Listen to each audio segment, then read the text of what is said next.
Hi, I'm Alan Sugano. I'm the president of ADS Consulting Group.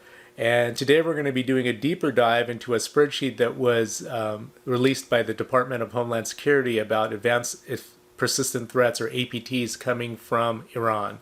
So we're going to do a deeper dive into command and control. So let's take a look and see what's going on with command and control.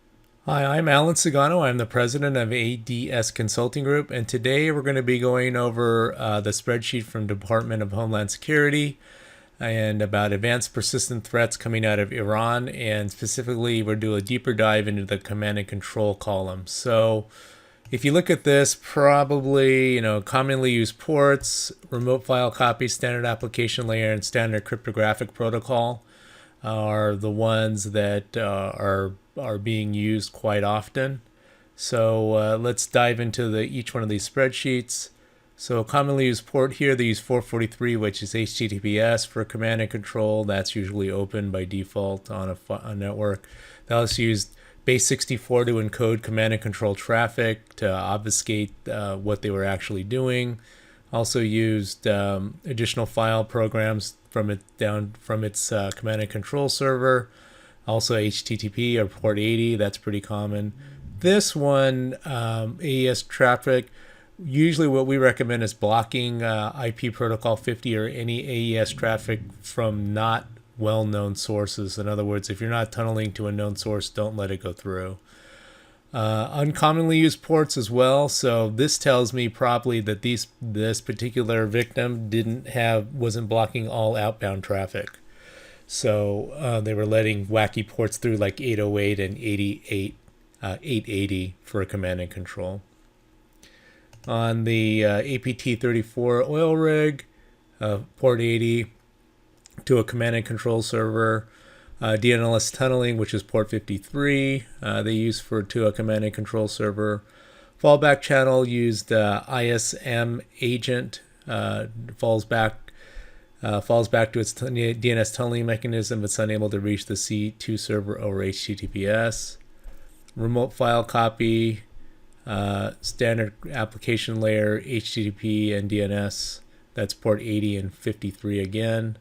And then use the P-Link utility and other tools to create tunnels to C2 servers, as well as using P-Link to send a basically encrypted tunnel back to a CNC server. So on Charming Kittens, command and control, they used, got back to their command and control server on port 80. On APT 39, they used custom tools to create a SOC 5 proxy between infected hosts.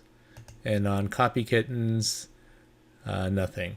So on this one, definitely you want to only allow known ports out on your firewall. So some firewalls allow all ports outbound, although they block all ports inbound. Of course, you want to block inbound traffic as well to only known ports. But we also recommend that you block outbound ports that can block things like this, the uncommonly used port on was it Charming Kitten, I believe. Maybe it wasn't Charming Kitten. It was here it is. APT 33. So they used 808 and 880. That could have been blocked if you were not allowing. I don't know what runs on 808 or 880 for that matter. So that would have been blocked. And that's a good thing. That's a good practice to do. For a lot of this stuff, you notice that most of these remote protocols are going to a command and control server. That's why you need a firewall that can block traffic to those types of scary servers and just not let it happen, period. Because they're using common ports here, you're not going to be able to block it on like port 80. That's not practical. 443, not practical. Also, don't allow encrypted tunnels out from unknown sources. That's another one.